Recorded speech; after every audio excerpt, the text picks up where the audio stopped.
Okay, இந்த class நம்ம என்ன பார்க்க போறோம்னா பேரபோலா அது எப்படி டிரா பண்றதுன்றத பார்க்க போறோம். ஃபர்ஸ்ட் இந்த क्वेश्चन பாருங்களேன். என்ன சொல்றாங்க? The focus of your conic is 50 mm. ஓகேங்களா? ஃப்ரம் தி டைரக்ட்ரிக்ஸ்ல இருந்து ரைட்டுங்களா? டைரக்ட்ரிக்ஸ்ல இருந்து இந்த ஃபோக்கஸ் இருக்குங்களா, அது எவ்வளவு mm சொல்றாங்க? 50 mm. இந்த டிஸ்டன்ஸ் எவ்வளவு சொல்றாங்க? 50 mm சொல்றாங்க. ஓகே, நெக்ஸ்ட் என்ன சொல்றாங்க? Draw the locus of a point P. ஓகேங்களா?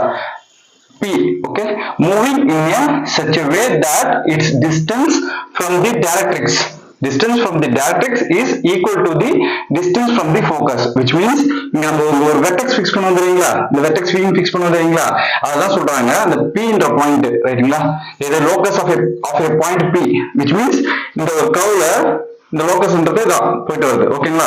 சோ இந்த பாயிண்ட் வெர்டெக்ஸ் ஃபிக்ஸ் பண்ணுவாங்க, அந்த பாயிண்ட் தான் என்னன்னு சொல்றாங்க, இல்ல லோகஸ் ஆஃப் எ பாயிண்ட் சொல்றாங்க. அது எங்க இருக்கும்னு சொல்றாங்கன்னா டிஸ்டன்ஸ் ஃப்ரம் தி டைரக்ட்ரிக்ஸ், இந்த டைரக்ட்ரிக்ஸ்ல இருந்து இதோட டிஸ்டன்ஸ் ரைட்டுங்களா, which is equal to its distance from the focus. இங்க இருந்து இது ஓகேங்களா. சோ இந்த ரெண்டு டிஸ்டன்ஸும் ஈக்குவல்னு சொல்றாங்க. சோ ஈக்குவல்னால என்ன வந்துருது? பேரபோலான்னு வந்துரும். ஓகேங்களா? இப்போ மத்த இதெல்லாம் பாத்தீங்கன்னா எலிப்ஸ் பாத்தீங்கன்னா எப்படி இருக்கும்? Eccentricity value is less than 1 இருக்கும். ஓகேங்களா? இதே ஹைப்பர்போலா பாத்தீங்கன்னா eccentricity value is greater than 1 இருக்கும். ஓகே, சோ ரிமைனிங் என்ன இருக்கு? Eccentricity value is equal to 1. அது பேர் என்னது? நம்ம ஏற்கனவே சொல்லிருக்கோம், ஈக்குவல் டு 1 வந்தாலும் அது பேர் என்னது? பேரபோலான்னு சொல்லியிருக்கோம். சோ இந்த சம்ல பேரபோலா தான் நம்ம டிரா பண்ண சொல்லியிருக்காங்க. நெக்ஸ்ட் என்ன சொல்றாங்க பாருங்க, நேம் தி கர்வ். ஓகேங்களா?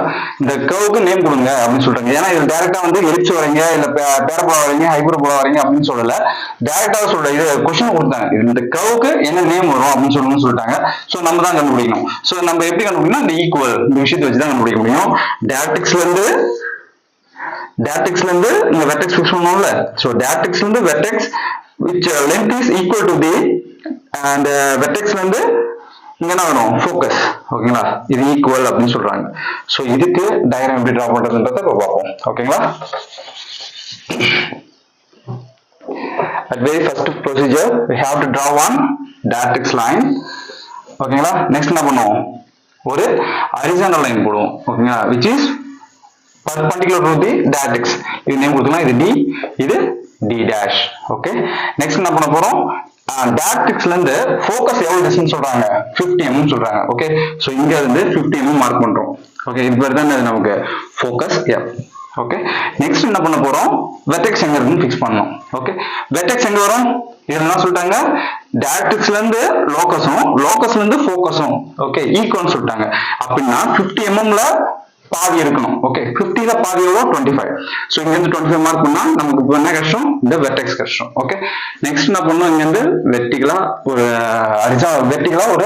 லைனை போடணும். நெக்ஸ்ட் காம்பஸ் எடுத்துக்கிட்டு வெர்டெக்ஸ்ல வச்சு ஃபோக்கஸ்ல இருந்து ஒரு ஆர்க் அடிச்சீங்கன்னா ஒரு இடத்துல கட் ஆகும்.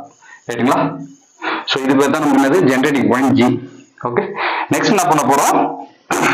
இந்த பாயிண்ட்ல இருந்து இந்த கார்னர்ல இருந்து இந்த Gன்ற பாயிண்ட் நோக்கி என்ன பண்ண போறோம்? ஒரு லைனை போட போறோம்.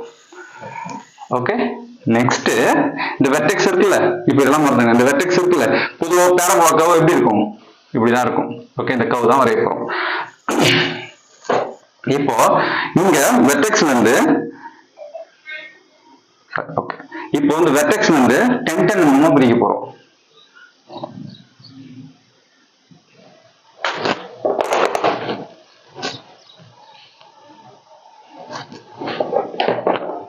ஓகே, இப்போ இந்த வெர்டெக்ஸ் வந்து 10 mm பிரிக்க போறோம். சோ இது 10, 20, 30, 40, 50. ஓகே, 5 ஈக்குவல் பார்ட்டா பிரிச்சா போதும். இப்போ மேல இங்கேயும் லைனை போட போறோம். நெக்ஸ்ட் இது நேம் கொடுக்கலாமா? இது 1, 2, 3, 4, 5. நெக்ஸ்ட் 2 வந்து லைன் மேலையும் கீழையும். சோ 1 நேரா இருக்குது, இது 1 dash, இது பேரு 2 dash. நெக்ஸ்ட் 3க்கு இது 3 dash. நெக்ஸ்ட் 4க்கு இது 4 dash. நெக்ஸ்ட் 5க்கு இது 5 dash. ஓகேங்களா? நெக்ஸ்ட் சேம் ப்ரொசீஜர் தான். 1 dash டிஸ்டன்ஸ் எடுத்துக்கணும், ஃபோக்கஸ்ல காம்பஸ் வைக்கணும். அந்த 1 dash லைனை இப்ப கட் பண்ணணும். திரும்ப சொல்றேன், 1 dash டிஸ்டன்ஸ் எடுத்துக்கணும், ஃபோக்கஸ்ல வைக்கணும், 1 dash லைனை கட் பண்ணணும். ரெடி வருமா? ஓகே, நெக்ஸ்ட் என்ன பண்ணணும்? 2 dash எடுத்துக்கணும், ஃபோக்கஸ்ல வைக்கணும், அந்த லைனை கட் பண்ணணும். நெக்ஸ்ட் 3 dash டிஸ்டன்ஸ் எடுத்துக்கணும், ஃபோக்கஸ்ல வைக்கணும். நெக்ஸ்ட் அந்த 3 dash லைனை கட் பண்ணணும். அகைன் நெக்ஸ்ட் 4 dash எடுத்துக்கணும், ஃபோக்கஸ்ல வைக்கணும், மேலையும் கீழையும் கட் பண்ணணும். நெக்ஸ்ட் 5 டிஸ்டன்ஸ் எடுத்துக்கணும், ஃபோக்கஸ்ல வைக்கணும், மேலையும் கீழையும் கட் பண்ணணும். ஓகேங்களா? அண்ட் ஃபைனலா இது எல்லாத்தையும் நம்ம என்ன பண்ணணும், இப்ப ஜாயின் பண்ணணும்.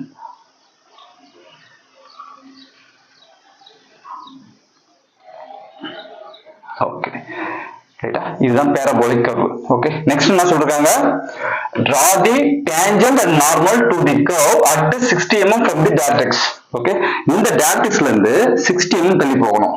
ஓகே, நெக்ஸ்ட் என்ன பண்ண போறோம், இப்போ இந்த directrixல இருந்து 60 mm எங்க 50 mm இருக்கு, 60 mm வருமா? ரைட்டா, நீங்க ஸ்கேல் வச்சு பாத்தீங்கன்னா கரெக்டா மெஷர்மென்ட் தெரியும். சோ இந்த பாயிண்ட் வந்து அப்படியே கீழே வந்தீங்கன்னா இந்த கர்வ்ல இந்த பாயிண்ட் எனக்கு கிடைக்குது. சோ இந்த பாயிண்ட் தான் நான் என்ன பண்ண போறேன், நார்மல் இது டேஞ்சென்ட்டும் நார்மலும் டிரா பண்ண போறேன். ஓகே, சோ இங்க இருந்து இப்ப இந்த பாயிண்ட் நோக்கி என்ன பண்ணணும், ஒரு லைனு, நெக்ஸ்ட் இங்க வந்து ப்ராடக்ட் வச்சுட்டு 90 டிகிரி எடுத்துட்டு, விச் மீன்ஸ் இந்த லைனுக்கு பர்பெண்டிகுலரா ஒரு லைன். இப்போ இந்த பாயிண்டையும் ஜாயின் பண்ற மாதிரி ஒரு லைன். ஓகே, இந்த கிரீன் கலர் கவர் இருக்குல்ல, இது பேர் தான் என்னது, டேஞ்சென்ட். இந்த பாயிண்ட்டுக்கு 90 டிகிரில லைன் போட்டா அது பேர் என்னது, நார்மல். Okay, that's it.